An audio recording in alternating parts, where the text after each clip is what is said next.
The Bentayga SUV might be Bentley's big seller, but it's this car, the Continental GT, that absolutely epitomises the brand and represents its centre of gravity. It's the car without which modern Bentley simply wouldn't exist. And it's also, for most people's money, and it is an awful lot of money, the best GT car you can buy. There are faster, sportier rivals, not least Ferrari's Rapid Roma. And thanks to 911 Turbo S, you can buy a much faster car for less money. But if you're after the ultimate combination of all-weather performance, hand-stitched luxury and outrageous comfort, nothing hits quite like a Continental GT.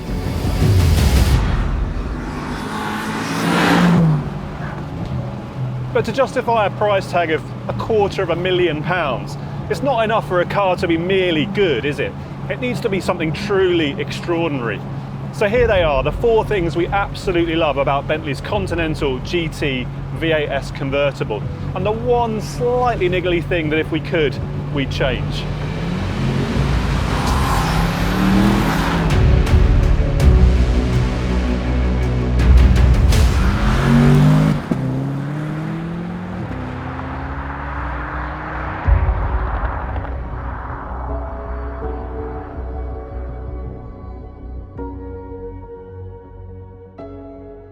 Bentley's always made all the right noises about electrification. After all, its cars are already big and heavy and expensive, and with electric that's kind of got to be the case. In terms of the luxury 3 British brands, Rolls-Royce, Aston and Bentley, it's kind of somewhere in the middle, isn't it? Ahead of Aston on plug-in hybrids, but some way behind Rolls, who've jumped straight in with the all-electric Spectre. Now the Continental GT is going hybrid, we know that much, so the W12 engine was recently retired. That was the flagship motor in this car, and that can't carry on. Bentley's going to replace it with a combination of V8 power and an electric module to give it the kind of crazy power that a Bentley flagship demands. But there's absolutely nothing electrified about this car, the 542 brake horsepower Continental GT V8S. And that brawny old school engine is absolutely fundamental to its appeal.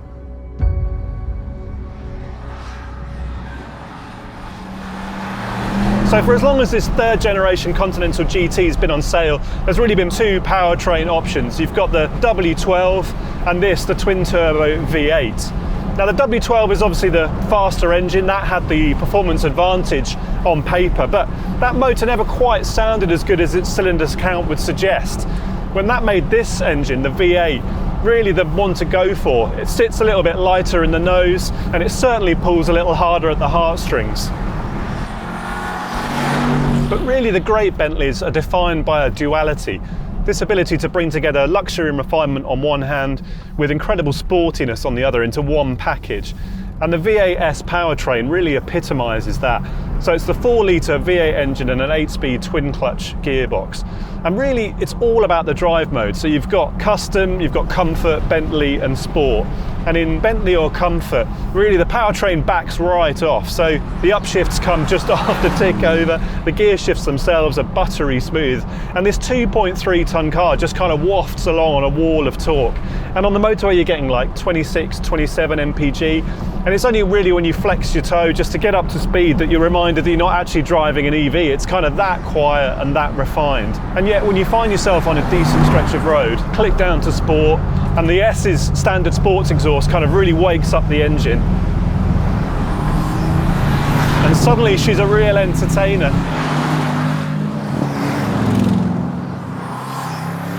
So it's still all about torque. It's not a rev monster of an engine. It's all done and dusted by what, 6,500 RPM? And it's interesting, the first time you get on the paddles and start shifting yourself, you tend to come down at least 1 too many gears. So kind of 2nd gears for hairpins and 3rd gear for sweepers. But if you leave it in auto, in sport, you kind of learn how best to drive the car, because the gearbox will hang on to gears and come down, right down in RPM, and then drive out of corners on the torque. Start doing that and it absolutely flies. So 542 horsepower, 0 to 60 in just over 4 seconds, but on the road it always feels monstrously quick whenever you get the space to let it go.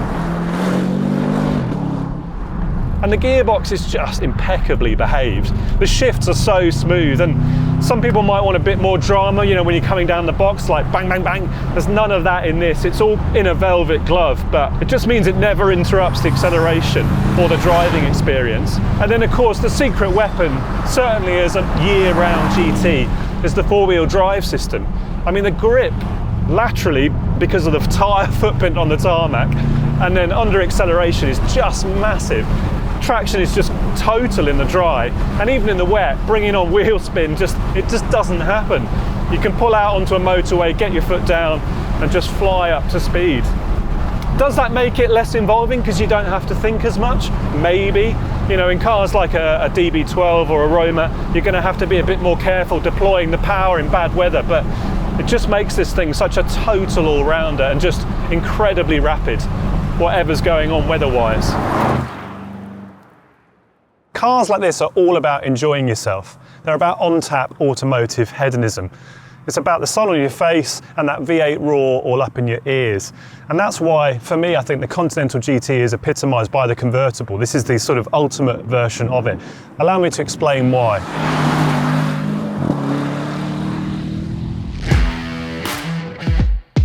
With a few exceptions, and mostly we're looking at you here, McLaren, with your carbon fibre chassis, going convertible is a decision you make with your heart, not your head.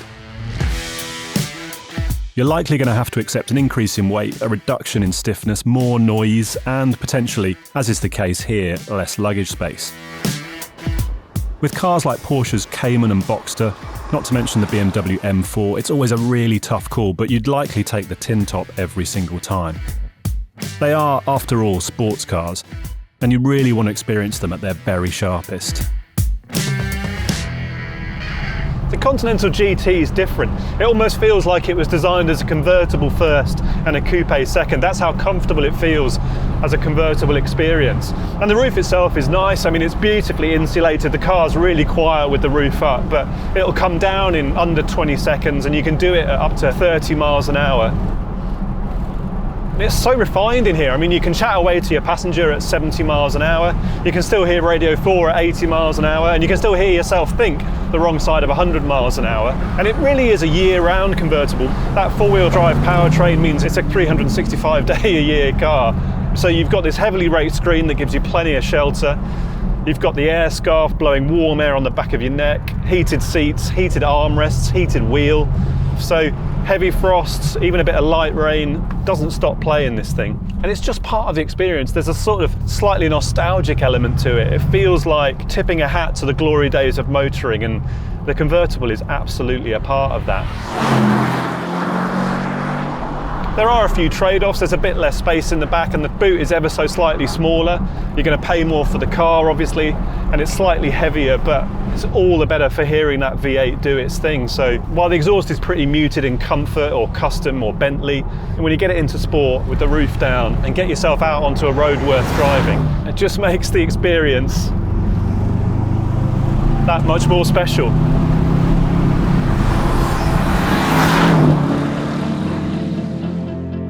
The Continental GT is not a new car. It's been on sale since 2018 and an update is imminent. And yet the interior remains this Bentley's crowning glory. This is effectively the embodiment of the company's unique position as a luxury brand backed by a vast VW group. From the artisan Bentley side of the equation, we get the fine materials, handcrafted and finished with love. And from the group, you get an infotainment system and engineering that just works. If I had £1 for every letter to the Car Magazine letters page moaning about touchscreens, well, I could pretty much afford a new Continental GT. But there are touchscreens and there are touchscreens, and actually this car's combination of a really good screen and plenty of real physical controls is actually pretty inspired.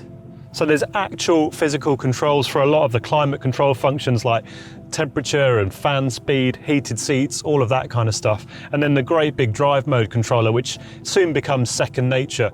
And when you do need to go for the touchscreen, it's really good, it's really responsive, and there's a dial rotary for going up and down long lists, because that's just tedious on a normal touchscreen.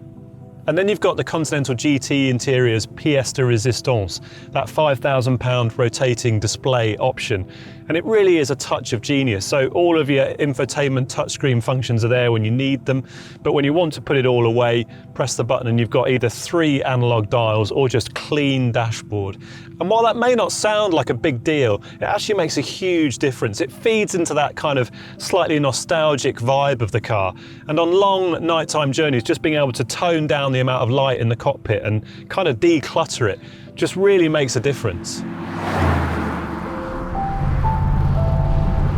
The quality of the cabin of this interior has always been the Continental GT's secret weapon. It would wipe the floor with Aston Martin's DB11 time after time, and it's still absolutely gorgeous in here. It looks great, it feels great, it smells great. I wish you could smell it. And the fusion of the kind of touch screens with the physical controls is just really nicely judged. So yeah, the only criticism is really, what, 6-7 years on, are some slightly dated graphics to some of the screens. And I guess maybe the driver assist systems, there's not a lot on here. So we've got collision detection and we've got adaptive cruise control, but a Bentley should be one of the smartest things on the road, and ideally a bit smarter than you, but it isn't the case. It's slightly dated stuff and it does get caught out by all the classics. So going around a sweeping bend with a lay-by on the side and parked cars, it kind of thinks they're in the way and throws up a collision warning. And similar when someone's turning left in front of you, you know they're going to get out of the way, but the car can't work it out. So that doesn't feel £250,000 appropriate, but everything else about this space does. It is glorious. Way back, the great philosopher James May made a great point about suspension stiffness on performance cars. He observed that when you consider the amount of time you spent trundling in a straight line, usually on bumpy roads, versus the time you spend actually wanging around corners, it's an equation skewed massively in favour of straight lines. So why fit rock-hard springs and dampers? Honestly, driving this thing in comfort is like slipping into a hot bath. It is unbelievably cosseting. And it's a combination of things, isn't it? It's the super stiff monocoque, but then you've got adaptive suspension, air suspension, and the 48-volt electric roll control, which works minor miracles in the corners. And it all just comes together to smother any bumps or potholes that might be in the road. So even knackered British B roads just become liquid, glassy smooth. And on long motorway journeys, it just takes all of the sting out of driving a really, really long way. And then tighten it up in sport mode and it brings the car lower to the ground, firms everything up, really brings out the body control. I mean, all of the roll disappears, and it's using every trick in the book to turn this big 2.3 ton car into something you can just hurl around corners. I mean, yeah, the ride quality goes slightly out the window in sport, but there's a surprising amount of feel and feedback coming up through the road. You know exactly where you stand in terms of the grip levels front and rear. And it just means in combination, certainly when you put it in Bentley mode, which is that kind of halfway house and happy medium, you've still got the refinement in the chassis to take the edges off the bumps, but there is absolutely nothing difficult about driving this thing 500 miles. I brought it back from Scotland a couple of weeks ago, 500 and something miles, 8-9 hours on some amazing Scottish roads. It was just an absolute breeze. Charging past logging trucks and getting stuck into some amazing corners, like a true sports car.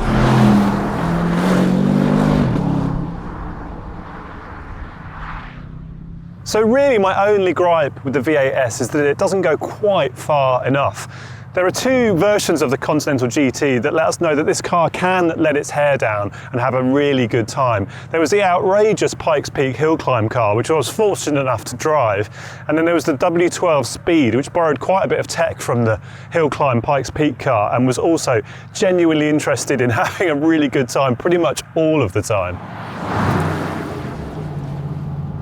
Okay, so look, I get it. I know how model ranges work. We can't have the V8S threatening the mighty W12 Speed.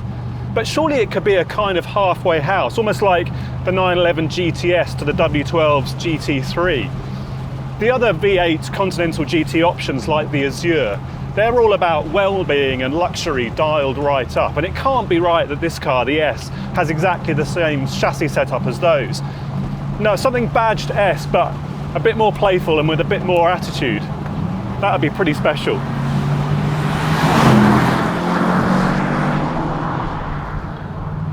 And while we're in the business of making this V8S absolutely perfect, could we just have a little bit more power?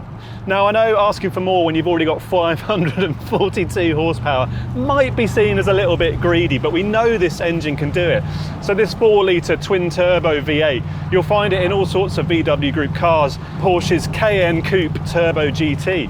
Now in that thing we're good for nearly 650 horsepower, so there's plenty of headroom to let the V8S just stretch its legs a little bit more. The engine can do it, we know the chassis and the four-wheel drive powertrain can handle it, and as uncomfortably quick electric cars spread like wildfire, surely the Bentley badge deserves a comfortable margin of straight-line superiority. It can't be right, can it, that a 65 grand Hyundai Ioniq 5N goes 0 to 62 in 3.4 seconds, half a second quicker than this car. And nor should we forget that Aston's new DB12 is good for 670 horsepower. But twist that dial into sport, get yourself on a road worth driving, and all of that talk about softly, super luxy, not a proper driver's car stuff, you can get in the sea.